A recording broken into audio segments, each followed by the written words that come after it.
সম্মানিত দর্শক, আসসালামু আলাইকুম। তো এই সালানা ব্লগের পক্ষ থেকে সবাইকে স্বাগতম।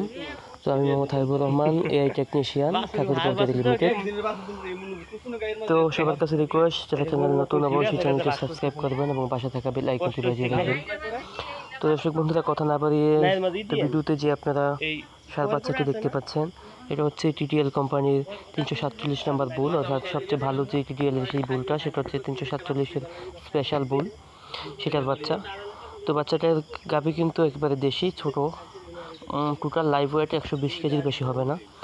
সেই গাভী থেকে কিন্তু এই বাচ্চাটা এসেছে।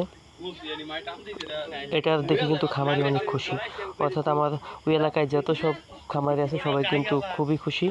আমাকে বলতেছে শুধু এই জাতের বীজ দেওয়ার জন্য, এইসব যা বাচ্চা যাতে হয়, অর্থাৎ এইসব বাধা হলে বাচ্চা যাতে হয়, সেই কথাই কিন্তু বলা হয়েছে। তো বাচ্চাটার গ্রোথ কিন্তু দেখতে পাচ্ছেন খুবই চমৎকার।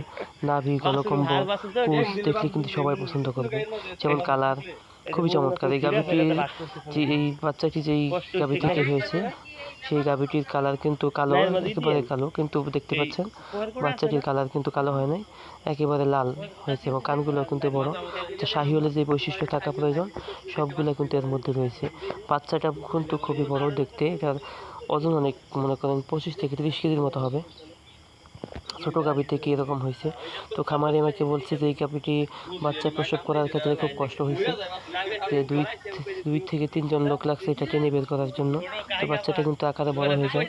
তো আমি দেখলাম যে টিটিএল কোম্পানির বাচ্চা কিন্তু খুবই ভালো। আমি 1 বছর যাবত টিটিএল কোম্পানিকে ট্রেনিং করে আসছি, তো বীজ ব্যবহার করতেছি, খুবই ভালো। তো আপনারা সবাই টিটিএল কোম্পানির বীজ ব্যবহার করবেন। ধন্যবাদ সবাইকে, আসসালামু আলাইকুম।